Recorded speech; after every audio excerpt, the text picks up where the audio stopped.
Assalamualaikum warahmatullahi wabarakatuh. Salam sejahtera untuk kita semua. Saya ucapkan terima kasih kepada Ibu Leliana. Perkenalkan, nama saya Rin Handayani dari kelompok 2 yang beranggotakan Muhammad Raihan Tamam, Muhammad Raga Sucianata, Gus Priyaman Warasi, dan Suyatno Hadi Pranoto. Dalam kesempatan ini, kami akan mempresentasikan materi dari mata kuliah Etika Profesi Teknologi Informasi dan Komunikasi. Topik yang kami bahas adalah dampak dan penanggulangan cyber sabotage dan extorting. Berikut latar belakang materi yang akan kami bahas. Kebutuhan akan teknologi jaringan komputer semakin meningkat. Selain sebagai media penyampaian informasi, melalui internet juga kegiatan masyarakat komersial menjadi bagian yang terbesar dan paling cepat berkembang. Segala hal bisa dilakukan dengan menggunakan internet. Sisi positif dari internet tentu saja menambah tren perkembangan teknologi dunia dengan segala bentuk kreativitas manusia. Namun, dampak negatifnya tidak dapat dihindari. Seiring dengan berkembangnya teknologi internet, hal ini menyebabkan munculnya kejahatan melalui internet yang disebut dengan cybercrime. Kasus kejahatan cybercrime juga terjadi di Indonesia, seperti kasus pencurian kartu kredit, peretasan beberapa situs, dan penyadapan transmisi data orang lain. Kejahatan cybercrime telah menjadi ancaman stabilitas sehingga pemerintah sulit menyeimbangkan teknik kejahatan yang dilakukan dengan teknologi komputer, khususnya dengan jaringan internet. Dari permasalahan di atas, kami ingin menjelaskan permasalahan cybercrime, khususnya cyber sabotage dan extorting. Cybercrime adalah istilah yang mengacu kepada aktivitas kejahatan dengan komputer atau jaringan komputer menjadi alat, sasaran, atau tempat terjadinya kejahatan, termasuk ke dalam kejahatan dunia maya. Antara lain adalah penipuan lelang secara online, pemalsuan cek, penipuan kartu kredit atau carding, confident fraud, penipuan identitas, pornografi anak, dan lain sebagainya. Kualifikasi kejahatan dunia maya atau yang lebih kita kenal dengan cybercrime yaitu sengaja memasuki atau mengakses sistem komputer tanpa hak. Menurut buku Barda Nawawi Arif, Convention on Cybercrime 2001 di Budapest, Hongaria, illegal interception yaitu sengaja dan tanpa hak mendengar atau menangkap secara diam-diam pengiriman dan pemancaran data komputer yang tidak bersifat publik ke, dari, atau dalam sistem komputer dengan menggunakan alat bantu.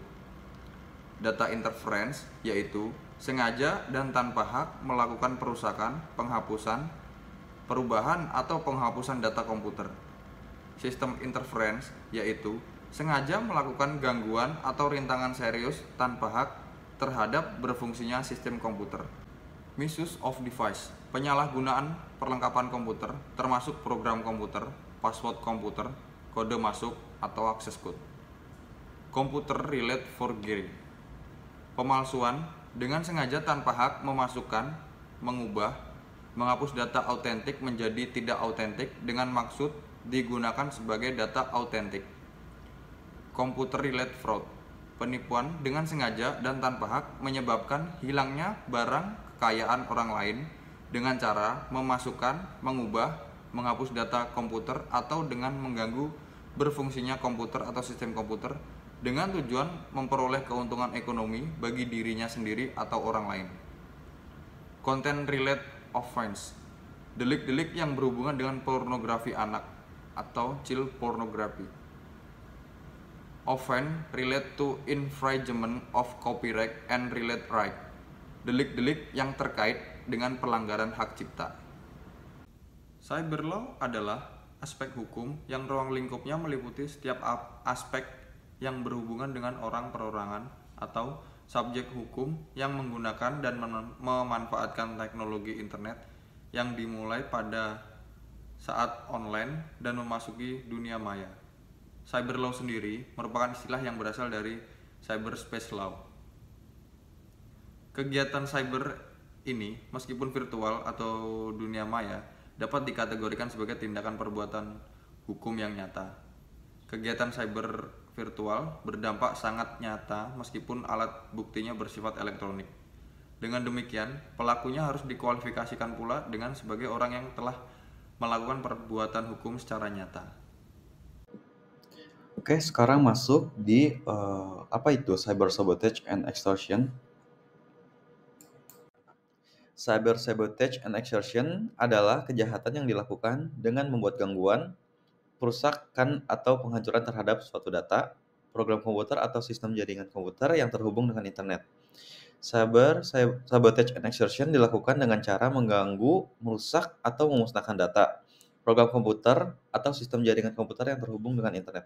Biasanya kejahatan ini dilakukan dengan cara memasukkan logic bomb, virus komputer, atau program tertentu, sehingga data, program komputer, atau sistem jaringan komputer tersebut tidak dapat digunakan, tidak berfungsi dengan baik, atau berjalan sesuai keinginan pelaku.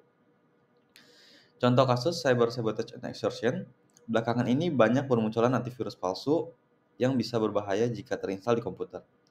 Penyebaran virus kini telah mengalami banyak perubahan dibandingkan tahun-tahun sebelumnya, terutama dari segi cara penyebaran yang kini tidak lagi hanya menggunakan perangkat media lepasan seperti USB flash disk atau hard disk eksternal. Antivirus palsu adalah malware yang menyamarkan dirinya sebagai program keamanan seperti antivirus. Penyebaran antivirus palsu ini dilakukan dengan sengaja dan otomatis jika pengguna tidak sengaja mendownload suatu program, dan jika program tersebut kemudian dijadikan, maka antivirus palsu tersebut akan langsung aktif di komputernya sehingga menyebabkan program komputer tidak berfungsi sebagaimana mestinya. Berikut undang-undang tentang cyber sabotase dan cyber extortion. Cyber sabotase pasal 33 Undang-Undang Nomor 11 Tahun 2008 tentang Informasi dan Transaksi Elektronik yang berbunyi, setiap orang dengan sengaja dan tanpa hak atau melawan hukum melakukan tindakan apapun yang berakibat terganggunya sistem elektronik dan atau mengakibatkan sistem elektronik menjadi tidak bekerja sebagaimana mestinya. Cyber extortion pasal 27 ayat 4 tentang pemerasan atau pengancaman yang berbunyi, setiap orang dengan sengaja dan tanpa hak mendistribusikan atau membuat dapat diaksesnya informasi elektronik atau dokumen elektronik yang memiliki muatan pemerasan dan pengancaman. Mengamankan sistem. Tujuan sebenarnya dari sistem keamanan adalah untuk mencegah kerusakan pada bagian sistem akibat masuknya pengguna yang tidak diinginkan. Keamanan sistem yang terintegrasi dapat diperlukan untuk meminimalisir kemungkinan terjadinya kerusakan tersebut. Penanggulangan global. The Organization for Economic Cooperation and Development atau disingkat dengan OECD telah membuat guidelines bagi para pembuat kebijakan yang berhubungan dengan computer-related crime, di mana pada tahun 1986 OECD telah mempublikasikan laporannya yang berjudul Computer-Related Crime: Analysis of Legal Policy. Menurut OECD, beberapa langkah penting yang harus dilakukan setiap negara dalam penanggulangan cybercrime adalah 1. Melakukan modernisasi hukum pidana nasional beserta hukum acaranya. 2. Meningkatkan sistem pengamanan jaringan komputer nasional secara standar internasional. 3. Meningkatkan pemahaman serta keahlian aparatur penegak hukum mengenai upaya pencegahan, investigasi, dan penuntutan perkara yang berhubungan dengan cybercrime. 4. Meningkatkan kesadaran warga negara mengenai masalah cybercrime serta pentingnya mencegah kejahatan tersebut terjadi. 5. Meningkatkan kerjasama antar negara, baik bilateral, regional, maupun multilateral dalam upaya penanganan cybercrime. Baik, sekarang kita masuk kepada kesimpulan. Pada kejahatan cybercrime, khususnya mengenai cyber sabotage dan cyber extortion, sini kami menyimpulkan beberapa poin. Yang pertama, kita harus sadar terhadap kejahatan cybercrime. Kemajuan teknologi membawa dampak ganda. Ada yang positif, ada yang negatif. Kejahatan cybercrime menjadi konsekuensi dari perkembangan aplikasi internet. Kedua, motif kejahatan cyber. Kejahatan cybercrime tidak hanya terkait dengan komputer, melibatkan berbagai teknologi juga. Pelaku juga memiliki motif untuk mendapatkan finansial atau sekedar rasa iseng, atau juga keduanya. Ketiga, tantangan dalam penegak cybercrime. Kejahatan cyber memiliki dimensi maya yang menciptakan tantangan tersendiri pada penegak hukum. Keterbatasan perangkat hukum bisa juga menjadi pemicu tindakan kriminal. Keempat, pendekatan holistik untuk keamanan cyber.